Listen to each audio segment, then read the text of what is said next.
This is the CBS Evening News. Dan Rather reporting. Good evening. The exodus from Beijing gained urgency today. The U.S. ambassador to China ordered families of U.S. officials evacuated after Chinese troops terrorized a diplomatic compound, spraying bullets into apartment buildings that house American and other foreign citizens. Witnesses said more Chinese were killed by gunfire on the streets of Beijing. Violence is also reported in half a dozen other Chinese cities. The political situation remains murky, obscure, but CBS News correspondent John Sheehan tells us the Army has tightened its grip on the blood-soaked streets of the capital. John?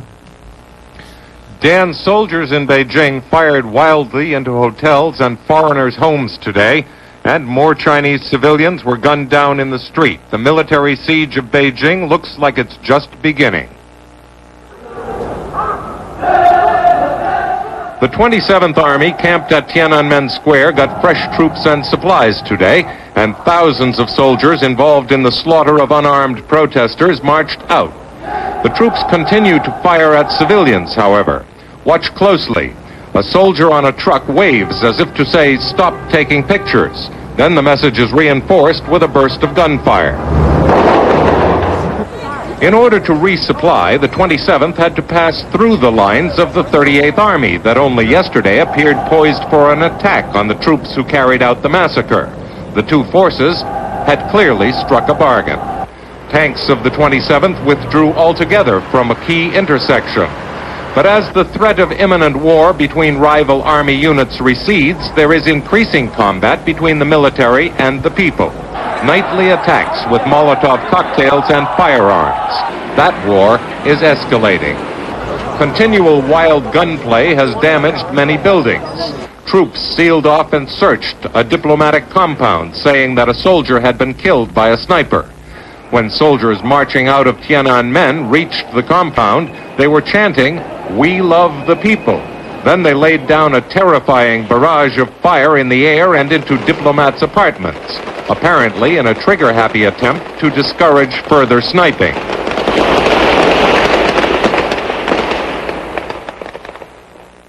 U.S. Ambassador James Lilly is trying to find out who's in charge of the Chinese government. He can't get past lower-level officials. The embassy is coordinating the evacuation of U.S. diplomatic dependents and other Americans who want to join two planned charter flights. Beijing Airport is hopelessly overcrowded with foreigners trying to get on flights to anywhere, as long as it's out. Martial law has not worked. The danger now is that there could be more massacres as the new warlords of China try to impose their will. Dan? Thank you, John Sheehan in Beijing. The Chinese government, as usual, is putting out little official information. But as Bob Simon reports, what the government does say bears no resemblance to anyone else's account of what's going on. Masses of tanks and troops pulled out of Tiananmen Square today, only to return a short while later. What did the maneuver accomplish? Resupply, perhaps, and the creation of a photo opportunity. China's nationwide TV news program opened this evening with these pictures of a few Chinese journalists invited by the authorities to survey an empty and peaceful square. It had been as sanitized as the party's version of events. While Western accounts spoke of fatalities reaching into the thousands, tonight's Chinese commentators said when troops recaptured the square, not one person died. If China's leaders made history last weekend, today they were rewriting it. The cameras visited wounded soldiers in hospitals. No civilian casualties made air. They broadcast dramatic footage and told the story of how an enraged mob had turned on a people's army which had been acting with admirable restraint. They showed the world's largest square back under communist control. What had been a pro-democracy movement was now branded counter-revolutionary and relegated to the trash heap of history. That's the official version now. It will not play well in Beijing, but many Chinese here are afraid it will play a lot better in the countryside, where people crave a coherent account of events and still have some faith in the party. The party has a monopoly on truth, according to communist doctrine, and this is the square where nobody died. Bob Simon, CBS News, Beijing. Following several other governments that sent in planes earlier this week, the United States announced today it is now chartering aircraft to take Americans out of China. As Bill Plant reports, the Bush administration acted while under increasing criticism for its low-key approach.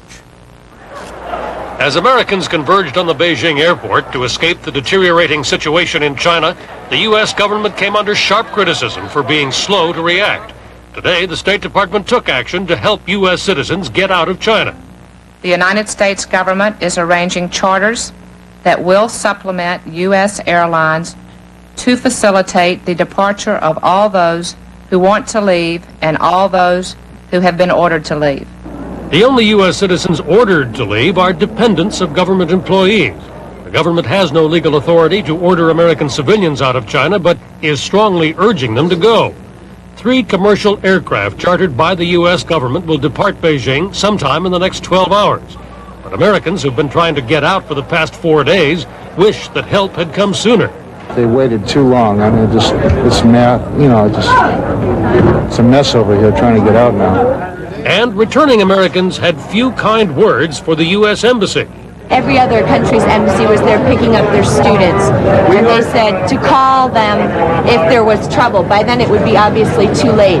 I think the American embassy in Beijing is a disaster. They've done absolutely nothing for the overwhelming majority of people who are there, whose lives are at risk. They're useless. One U.S. senator who's been frustrated trying to get his constituents out of China had this advice for the State Department. Be prepared. Do a better job of it next time, and for goodness sake, complete this one quickly and get our people out of there. But the confusion continues.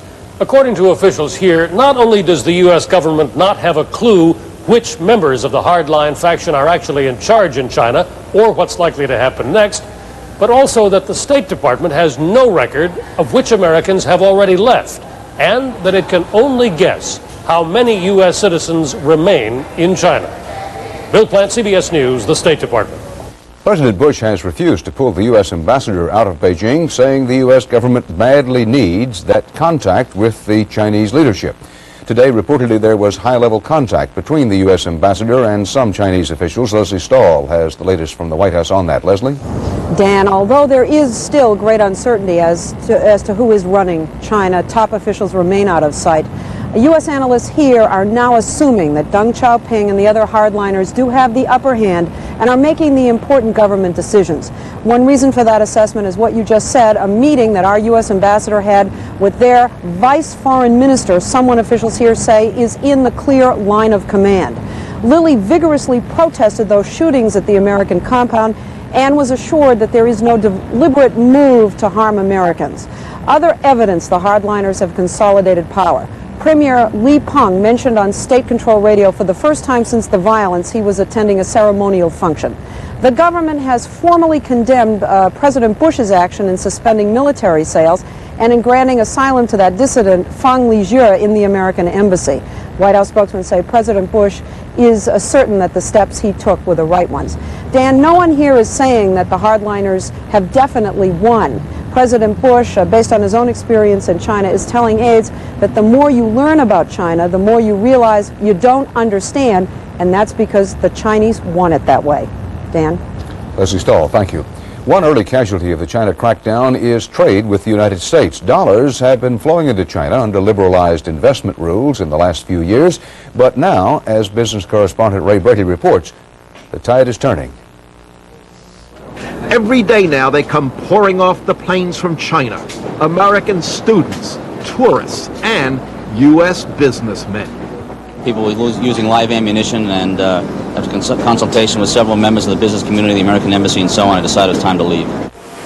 U.S. companies like Corning Glass, Nike, and Chrysler have invested around $3.5 billion to tap into a massive market, a fifth of the world's population. An investment that now seems shaky. What normally took us hours now takes us days to move goods just a few miles. If you cannot get any merchandise, you cannot get the piece goods out of the country, then you haven't got a business. But American consumers depend on China for nearly $9.5 billion a year worth of goods. Most of them consumer goods, like toys, $1.1 billion a year worth. including such bestsellers as Micro Machines and lots of Barbie dolls. If there are problems there and the companies can't get the products out of the country, then we could possibly see some kind of shortage for particular toys in the United States. Every year, these hard-working Chinese sewing machines turn out a total of nearly $2 billion worth of men's, women's, and knit clothing, along with footwear like Nike running shoes. Manufacturers could move those machines to more peaceful countries. We don't get enough goods in here, then the price will go up. Consumers aren't the only Americans who could lose out if China doesn't settle down. At this Chicago laser company, workers' paychecks come at least partly from sales to China. Another potential loser, the American farmer. The U.S. Wheat Association built China's first bakery for sliced bread. Object, to stimulate sales of wheat to China. Just this week, the Chinese wrote out a huge order. But continuing turmoil could slice off what had been a growing market. U.S. executives say China modernized its business rules in 1985, and that brought in a flood of investment that was helping move the country forward. But without more of that investment, they say, China will soon start slipping backward. Dan? Ray, thanks. Still to come on tonight's CBS Evening News, Bill Whitaker on the common man and Beijing's new heroes. And Bob Schieffer on President Bush, a low blow, and apologies to the new head man of the House.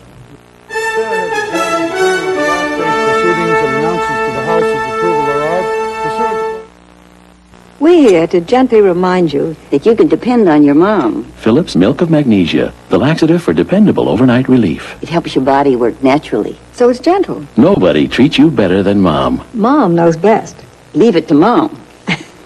I used pressure-treated lumber and still have expensive water damage. Why? Even treated wood needs Thompson's Water Seal. It penetrates to protect wood, brick, and concrete from water damage. Thompson's, the first name in lasting protection.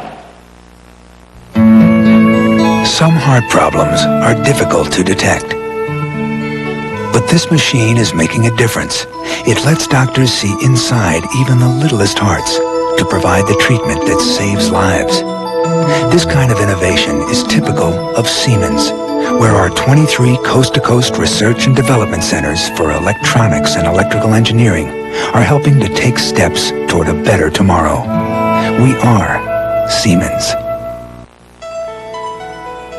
The day may come when all refrigerators will make your food this easy to find. When all cooktops and ovens will let you clean up as easily as these. Someday, all dishwashers may run quietly enough to let you talk on the phone. The day may even come when every washer will handle all your fabrics with expert care. But isn't it nice to know that Whirlpool gives you all this today? Whirlpool. Top Republicans from President Bush on down scrambled today to disown, denounce, and distance themselves from a Republican National Committee memo attacking new Speaker of the House Thomas Foley. After making sure the memo got out, the communications director of the Republican National Committee took responsibility for writing it, said higher-ups had no part in it, and then resigned. Chief Washington correspondent Bob Schieffer reports the latest from the ethics warfront in Washington.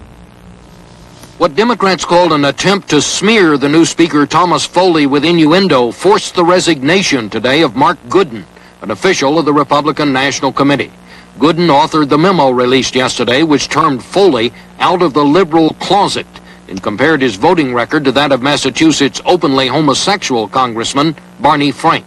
Today, embarrassed Republicans admitted the rough stuff that's become so routine lately finally went too far.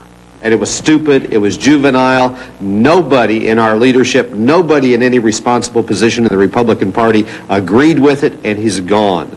This was a reprehensible act, something we disassociate ourselves from. This is not politics. This is garbage.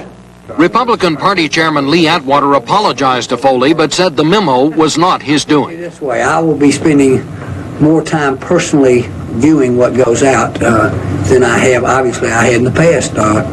Had I seen this, I feel very confident that it wouldn't have gone out. The president, who met with Foley today, said he too was disgusted with the memo, but Foley himself seemed ready to move on to other things. How do you issue with closed?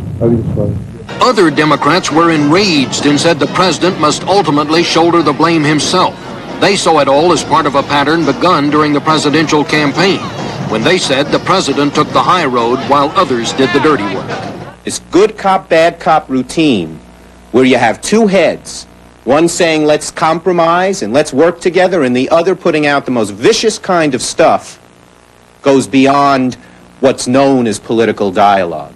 As far as the Democrats are concerned, the bad cop all along has been the Republican Party Chairman Lee Atwater, the president's old campaign manager. And tonight, his Democratic counterpart, Ron Brown, said Atwater ought to resign too.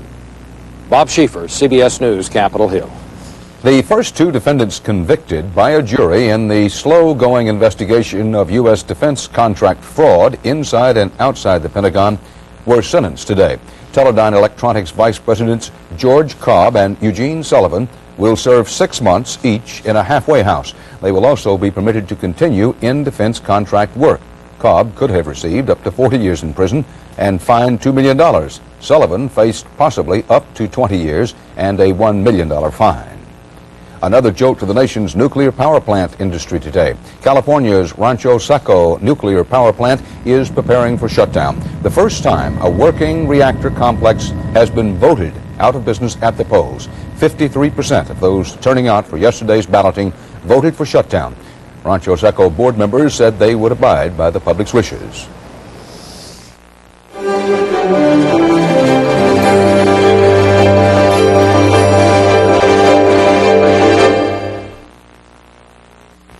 You've just been caught knocking off the Kellogg's Cracklin' Oat Bran. How do you handle the consequences? Did you eat all the Cracklin' Oat Bran?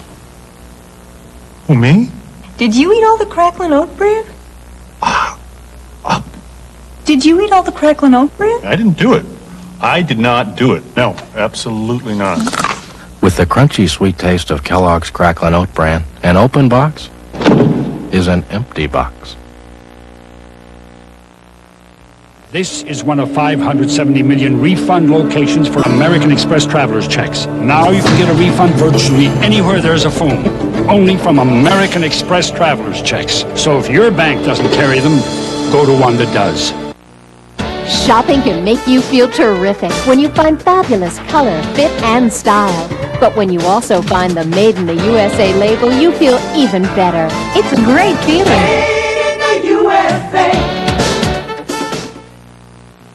Now, Red Lobster's new 5-star shrimp sampler. 5 kinds of shrimp on one plate, just $8.95. More for you, David Freeman. Savory grilled shrimp, scrumptious scampi, Cajun popcorn, and more. 5 kinds for just $8.95. More for you, Stacy Class. A kid's meal, $1.95. Hurry. Red Lobster, there's more for you to love. Friday through Sunday, it's our weekend special. Steak and shrimp, just $10.95. It is well established that AIDS is generally transmitted by sexual contact or shared needles.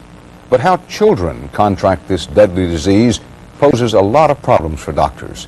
CBS News medical correspondent Susan Spencer reports from the International AIDS Conference in Montreal.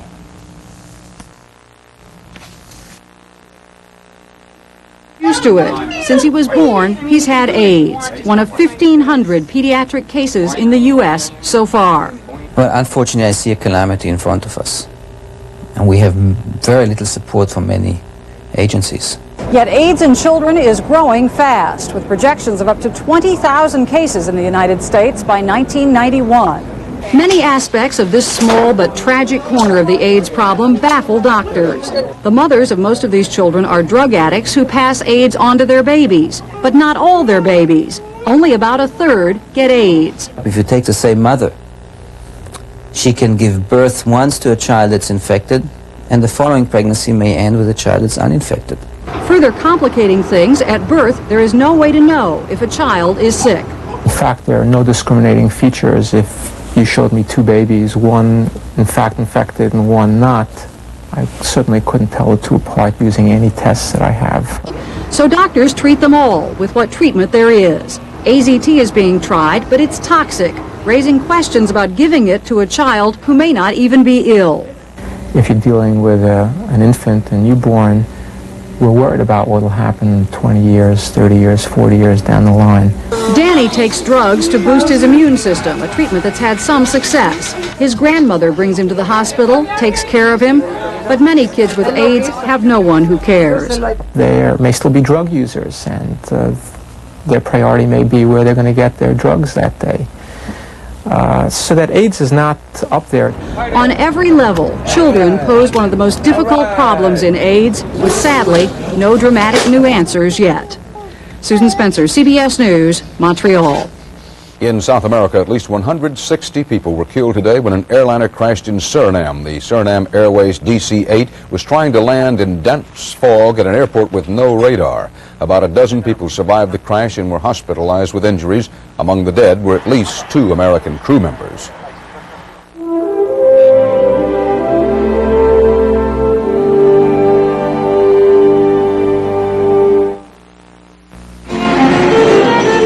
Finer things. Happily, some are affordable, like Grey Poupon Dijon mustard. Grey Poupon has the classic quality of the original French Dijon recipe created centuries ago.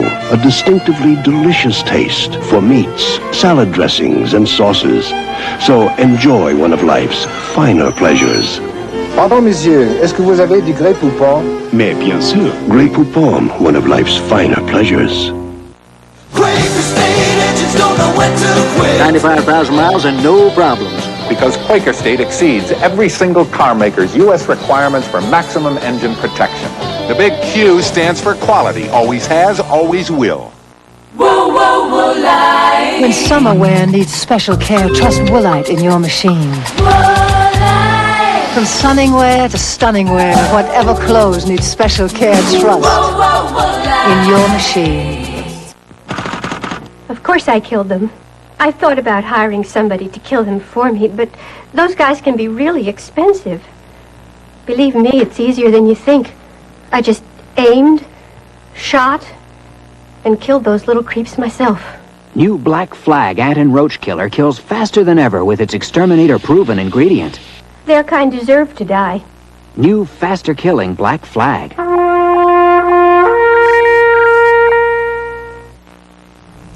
In Florida this week, 2 tragedies involving children, and out of them, a warning for families across the land.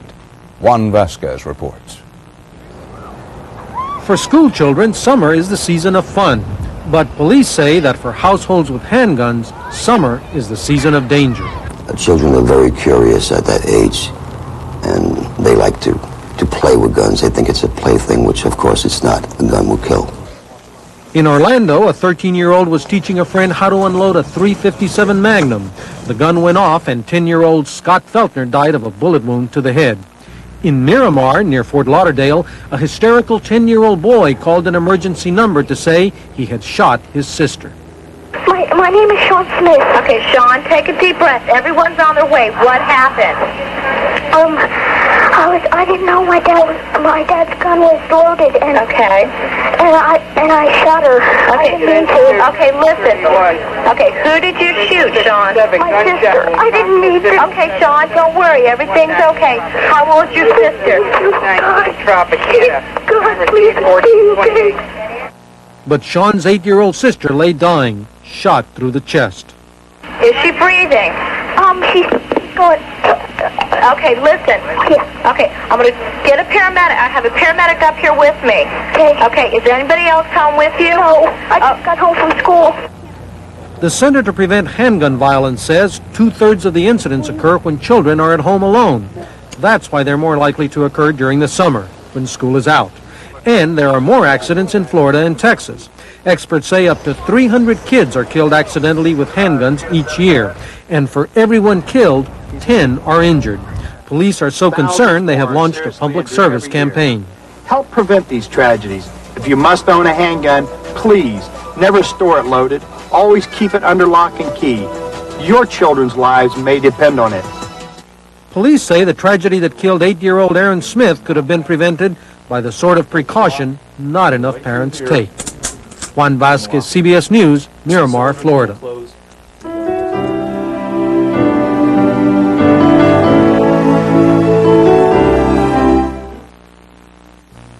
Do you like Raisin Bran? Yes, I do. Well, this is new Total Raisin Bran. It tastes just as good as your Raisin Bran. Really? But it has 4 times the vitamin nutrition. 4 times? That's... So can you think of one single reason why Total Raisin Bran shouldn't be your Raisin Bran? Oh, well,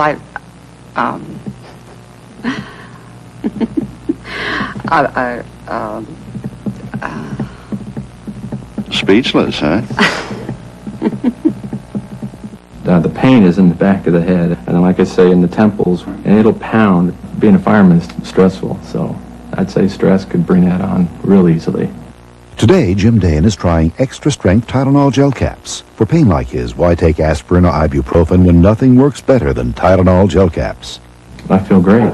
Yeah. I feel back to normal, ready to go. It's gone. Extra-strength Tylenol gel caps. In the real world of everyday pain, nothing works better. Do denture wearers need to worry about tartar? You betcha. That's why I love my new Polident. Its super strength now controls ugly tartar for an even better clean. Try my new super strength Polident. Controls tartar for a super clean. Not this much. Not this much. Just this much. New Advanced Formula Kaopectate works fast to relieve diarrhea and cramps. And it tastes better, too.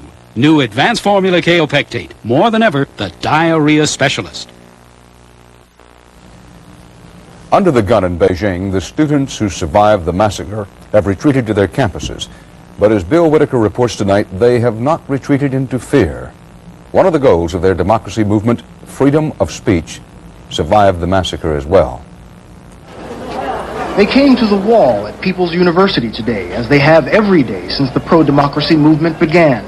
They come here to gather and share information, a precious commodity in Beijing today. The talk this day is of rival armies and government deception. The government says only hooligans and ruffians oppose it, he says. That's a lie. It's all the people, the common people. I support the students, says this worker. Everybody does. Tell the world. Tell the world. They've developed a taste for speaking freely, and not even the rain could dampen it. I'm not afraid to speak. Our leaders are corrupt. As troops mass on the outskirts, a deceptive calm settled over parts of the city. You could find children at play and shoppers at markets today. But on almost every corner, you'd also find people angry and defiant. TV says we welcomed martial law, this woman says. They're lying to the people. At Beijing University, the center of the pro-democracy movement, it was clear martial law had done little to quell the fervor. This man tells everyone what he saw in Tiananmen Square. Our heroes used to come from books, he says, but now we have real heroes in Tiananmen Square. That's why I'm here, to tell the truth about the people's heroes. Bill Whitaker, CBS News, Beijing.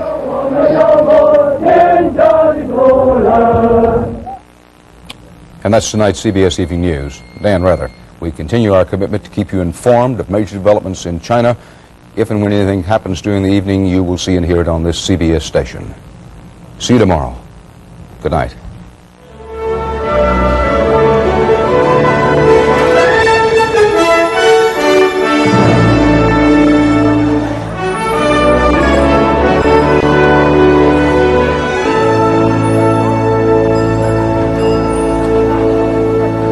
Tomorrow on CBS This Morning, the latest from China as foreigners scramble to leave Beijing. Also, rock star Jackson Browne on CBS This Morning. This is CBS.